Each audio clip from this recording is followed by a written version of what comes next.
Assalamualaikum warahmatullahi wabarakatuh. Salam sejahtera, salam sehat untuk kita semua. Pada kesempatan kali ini, saya akan melanjutkan materi komunikasi terapeutik. Kemarin kita sudah masuk materi komunikasi terapeutik, mulai dari pengertian, tujuan, manfaat, unsur-unsur, sampai dengan hambatan-hambatan komunikasi terapeutik. Pada kesempatan kali ini, saya akan masuk menjelaskan mengenai fase komunikasi terapeutik. Fase komunikasi terapeutik ada 4 ya, kita mulai dari prainteraksi, orientasi, kerja, dan terminasi. Yang pertama yaitu ada prainteraksi, di mana ini merupakan masa sebelum kontrak pertama dengan klien kita. Nah, jadi ada yang harus kita siapkan sebelum kita bertemu dengan klien. Yang pertama yaitu persiapan diri. Perhatikan kondisi emosional petugas.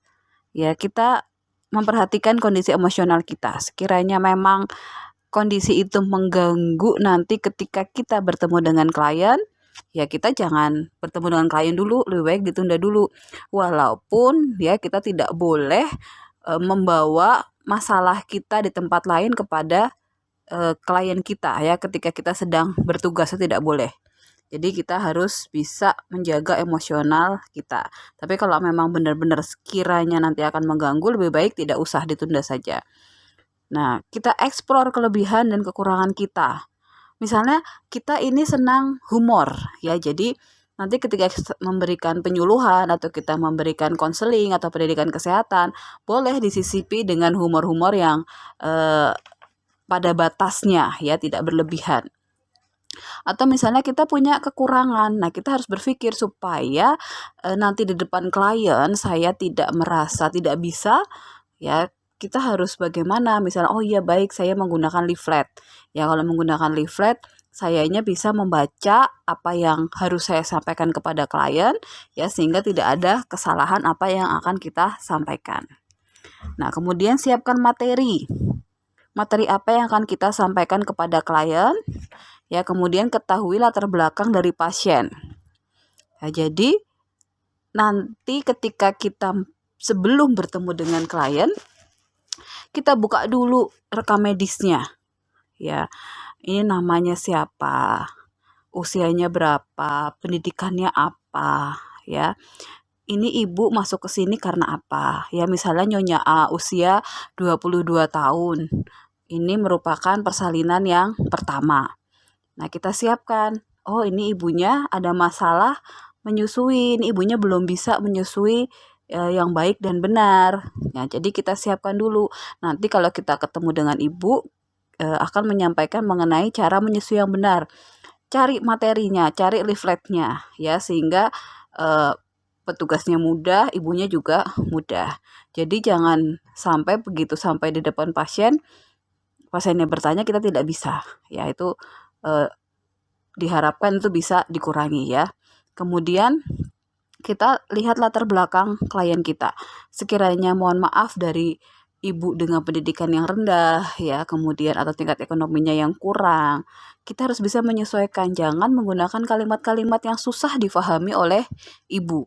Ya, jadi kira-kira kalimat apa yang bisa atau mudah difahami oleh ibunya. Nanti kita juga harus berpikir sampai segitu. Oke, untuk tahap berikutnya yaitu tahap orientasi. Fase ini dimulai ketika perawat bertemu dengan klien untuk pertama kalinya. Ya, yang pertama yaitu ada building rapport, yaitu menanamkan rasa kepercayaan bahwa kita petugas kesehatan yang terpercaya di depan mereka. Siapkan penampilan sebaik mungkin. Jadi kita siapkan mulai dari penampilan kita harus yang rapi. Ya, kita siapkan, kita harus berbicara yang rapi dan tertata. Kita tadi sudah menyiapkan materinya. Kita pastikan bahwa kita akan menyampaikan pendidikan kesehatan dengan baik dan benar. Ya, dengan kita penampilan rapi, kita belum berbicara aja pasien sudah tertarik dengan kita. Oh, ini sepertinya bidannya ini rapi, sepertinya ramah nih. Ya, apalagi ini yang berikutnya ya, kita menerapkan salam terapeutik. Ya, ada tatap, senyum, dan bicara. Jadi ketika kita bertemu dengan pasien, ya seperti yang sudah saya jelaskan sebelumnya, ada kontak mata, kita tatap pasiennya sambil kita tersenyum dan berbicara. Jadi berbicaranya itu harus ada senyumnya, ya. Kemudian evaluasi validasi, menanyakan kabar pasien dan identifikasi pasien, mulai dari nama, tanggal lahir, alamat, keluhan apa yang dirasakan. Ya, misalnya selamat siang dengan Ibu Anita ya, benar Ibu Anita? Pasiennya, oh iya benar. Mohon maaf, saya bisa melihat gelangnya, gelang identitas ya. Biasanya pasien kalau di rumah sakit itu terpasang gelang identitas. Oh iya benar Ibu Anita, tanggal lahirnya 20 Mei 2001. Alamatnya Jalan Dewi Sartika ya Bu. Oh iya benar. Ibu kemarin keluhannya sakit perut ya Bu ya. Sekarang Ibu masih merasakan sakit perut atau tidak Bu? Nah, itu adalah evaluasi validasi. Ya, kita memastikan kembali nama pasiennya. Ya, semua tindakan kita mau menyuntik pun kita harus memastikan nama pasiennya. Ya, kita mau tensi, mau ukur suhu, kita pastikan nama pasiennya. Jangan sampai nanti kita salah dalam memberikan tindakan. Kemudian kontrak. Informasi apa yang akan disampaikan dan berapa lama waktu yang dibutuhkan. Misalnya kita tadi akan memberikan pendidikan kesehatan mengenai cara menyusui yang benar. Nah, nanti kita sampaikan, Ibu, kali ini saya akan melakukan pendidikan kesehatan bagaimana cara menyusui yang baik dan benar. Waktu yang dibutuhkan yaitu selama kurang lebih 15 menit. Apakah Ibu bersedia? Nanti pasiennya menjawab, oh iya Bu Bidan bersedia. Nah, kemudian kita lanjutkan memberikan pendidikan kesehatan. Fase selanjutnya yaitu fase kerja. Ya, kita mulai kegiatan sesuai dengan kontrak. Ya, tadi kita sudah kontrak akan melakukan pendidikan kesehatan. Ya, ini kita mulai kerja, kita lakukan, kita berikan pendidikan kesehatan kepada ibunya. Ya, pada fase kerja ini ya kita bisa komunikasi murni memberikan edukasi dan bisa melakukan tindakan keperawatan atau tindakan kebidanan. Nah, lakukan sesuai kontrak. Ya, jadi jangan membahas yang lain-lain. Kita kontraknya itu mau melakukan pendidikan kesehatan apa, itu yang kita bahas ya. Kemudian gunakan sikap terapeutik. Pertahankan kontak mata, jadi pendengar yang baik dan lakukan sentuhan yang lembut. Oke, fase yang terakhir yaitu fase terminasi.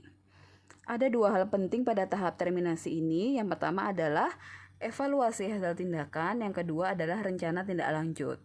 Evaluasi hasil tindakan ada dua, yaitu subjektif dan objektif. Subjektif adalah apa yang dikatakan klien kita, apa yang dikatakan pasien kita.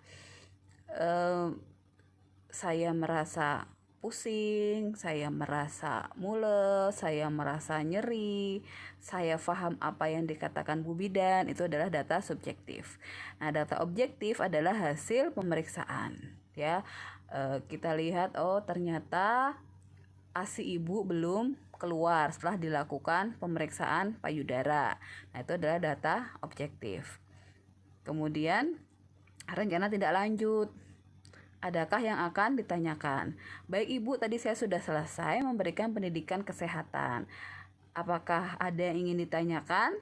Nah, itu rencana tindak lanjut ya. Kemudian kontrak waktu untuk kunjungan petugas selanjutnya. Ibu, saya sudah selesai melakukan pemeriksaan dan sudah selesai melakukan pendidikan kesehatan mengenai cara menyusui yang baik dan benar. Ya, nanti kita akan kembali lagi untuk pemeriksaan selanjutnya, yaitu pada 6 jam kemudian atau pada jam 12.